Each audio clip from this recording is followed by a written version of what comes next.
জামাই এসে বসে আছে, তার মধ্যে কারেন্ট নেই। গরম লাগছে তাহলে? তোমার বাড়ি ননদ এসছে, ননদ জামাইকে তুমি হাওয়া করো, আমি হাত পাকে হাওয়া করবো। ননদিনী হাওয়া করছে, তো করতে হবে গরম লাগলে, কারণ জামাইয়ের তো ভুঁড়ি আছে না। বাড়ি এসছে বৌদি করবে, আমি করবো কেন? এই যে ভুঁড়িতে হাত। একদম খাওয়া দাওয়া করা হয়, ঠিক আছে?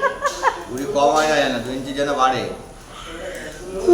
তো চলো জামাইদের কি খাওয়াবো আর কি রান্না করেছি সেটুকুই তোমাদের দেখায়। বলো। কারেন্টে চলে এসছে, আর এই যে লাল লাল ঝাল ঝাল 1 কড়াই চিকেন, এখানে মোচার ঘন্ট, এখানে আলু পটলের রসা, আর এখানে আছে মাছের মাথা দিয়ে মুগ ডাল, আর এটা এই যে কাতলা পোস্ত, লাফা বরবটি ভাজা, আর এখানে আছে চাটনি। শেষ পাতে রয়েছে দই আর মিষ্টি। তো আর বেশি দেরি করা যাবে না, এখন খেতে দিতে হবে। আর বেশি কথা বাড়ালাম না, এখানেই শেষ করলাম ভিডিওটি। আর যারা খেতে চাও অবশ্যই চলে এসো